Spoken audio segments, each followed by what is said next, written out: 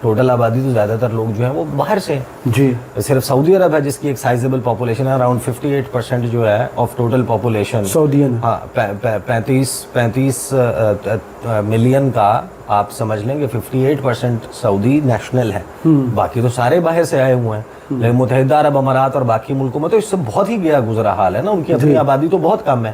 تو وہ ان لوگوں کو باہر سے بلا کر دوسرے لوگوں کو پیسہ دینے کے بجائے انہوں نے اپنے لوگوں کو امپلوائے کرنا ہے. ہاں سرکولیشن آف منی اپنی سوسائٹی میں. آپ کے پاس جب یہ ویلتھ آئے گی تو یہ جو آپ کے ٹریلینز آف ڈالرز کے ایسٹس بلڈ ہوں گے, پھر اس کی حفاظت کے لیے آپ ایک بہترین دفاعی نظام بھی بنائیں گے, آپ ایک پورٹنٹ آرمی بھی بنائیں گے, اور جس معاہدے کے نکات کی آپ بات کر رہے ہیں ان نکات میں ایران کا میزائل پروگرام تو شامل ہی نہیں ہے.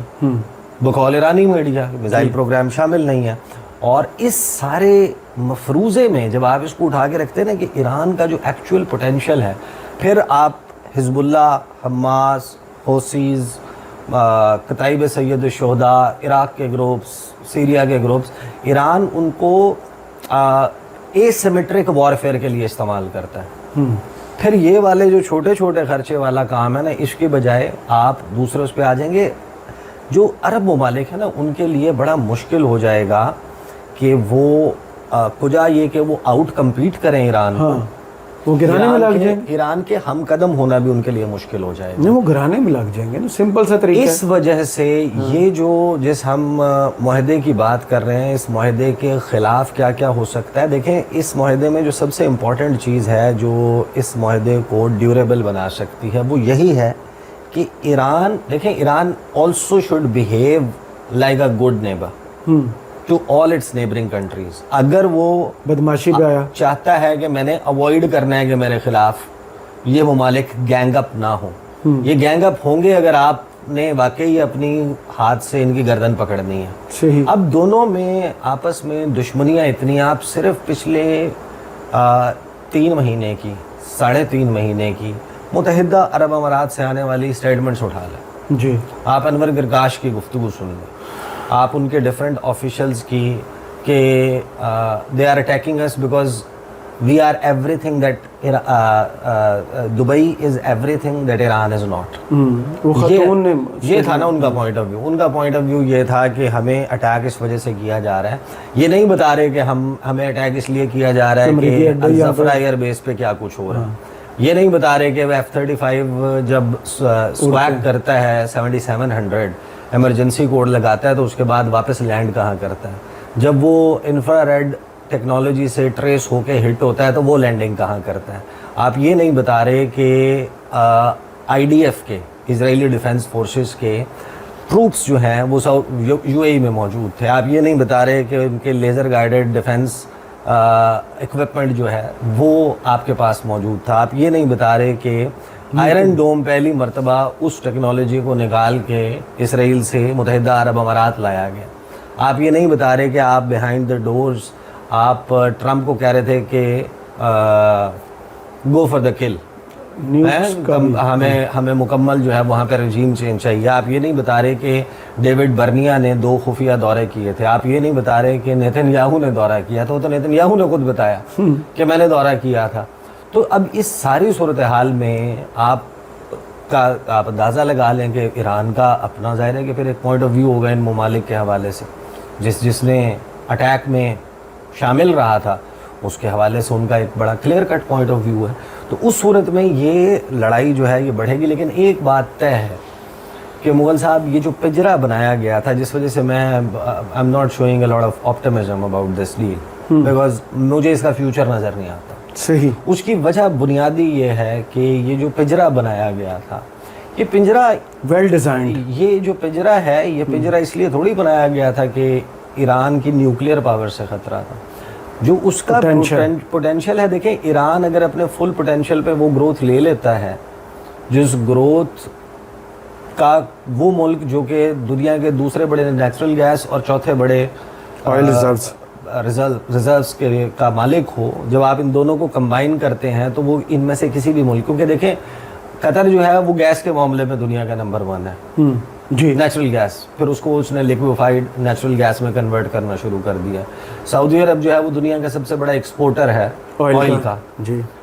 لیکن جب آپ کمبائن کرتے ہیں کہ سعودی عرب اور قطر کی گیس اور سعودی عرب کے آئل ریزروز یا آئل ایکسپورٹس مل جائیں تب سعودی عرب اور قطر مل کے ایک سب سے بڑی پاور بنتے ہیں.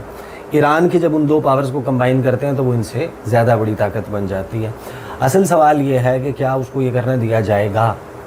اگر اس کو یہ کرنے دیا جاتا ہے تو اس کے پوٹینشیل کے مطابق پھر اسرائیل یا سعودی عرب یا امریکہ وہ نہیں، پھر آج آپ جس کو مڈل ایسٹ کے نام سے جانتے ہیں، حالانکہ یہ ایک بہت بکواس کانسیپٹ ہے، مڈل ایسٹ کس چیز کا ایسٹ اور کس چیز کا مڈل؟ یہ صرف وہ جو گورے ہیں جو ادھر بیٹھے ہوئے ہیں انہوں نے ہمیں سب کو بلانے کے لیے نا کہ ان کو کیسے بلانا ہے ہم نے، اس کے لیے مڈل ایسٹ اور فلانا ایسٹ اور اس قسم کا جو فار ایسٹ، بہت دور والا مشرق، درمیان والا مشرق، شروع والا مشرق، تو آئیڈینٹی جو ہے وہ کی بہرحال جو جس کو آپ مڈل ایسٹ کے طور پہ جانتے ہیں، جس کو آپ خلیجی ممالک کہتے ہیں، پھر ان کو ایران اپنی مرضی سے چلانے کی کوشش کریں گے. صحیح. That is where the fight starts and begins. آپ عرب دنیا میں اونٹ کھانے والوں کے کینے سے اگر واقف ہیں، یا آپ گھوڑے کھانے والے ترکوں کی بہادری سے واقف ہیں، یا آپ سور کھانے والے انگریز کی ان حرکتوں سے واقف ہیں، تو آپ کو یہ پتہ ہونا چاہیے کہ اگر محمد بن سلمان اور محمد بن زید اوپنلی ایک دوسرے سے بڑے زبردست انداز سے بغل گیر ہونے کے باوجود جو سرداری ہے عرب کی، اس کے لیے ان کے درمیان ایک مخاصمت چلے گی. اگر شیخ تمیم کو وہ اپنے لیے اچھوت سمجھتے ہوں، اگر وہاں پر فیفا ورلڈ کپ 2022 کے انعقاد کو وہ اپنے لیے ایک بہت یعنی کہ شرمندگی کا باعث سمجھتے ہوں، اور آپ کہتے ہوں کہ میں نے اب 220 نہیں، میں نے $500 ارب لگا کے اپنے پاس ایک ایسا ایونٹ کروانا ہے کہ جس سے پتہ چلے کہ اس ریجن کا باس کون ہے، تو ایسی مخاصمت اور مخاصمانہ ذہنیت رکھنے والے وہ الجھیں گے آپس میں. اور ایران کا جو بیسیکلی طریقہ کار ہے کہ وہ سمجھتے ہیں کہ ہم سے بڑا کوئی نہیں ہے، ادھر سے یہ کہتے ہیں کہ ہمارے سے بڑا کوئی نہیں ہے، تو پھر جب اس قسم کی پرسنالٹیز کا آپس میں کلیش ہوتا ہے تو پھر لڑائی ہوتی ہے. اور کیا اس کا آغاز ہو چکا ہے، اس پہ ہم اگلی ویڈیو میں بات کریں. چلیں، بہت شکریہ عیسیٰ نقوی آپ کے تجزیے کا. کمنٹس باکس میں ضرور بتائیے گا یہ ویڈیو آپ کو کیسی لگی. اجازت دیجیے، اللہ حافظ.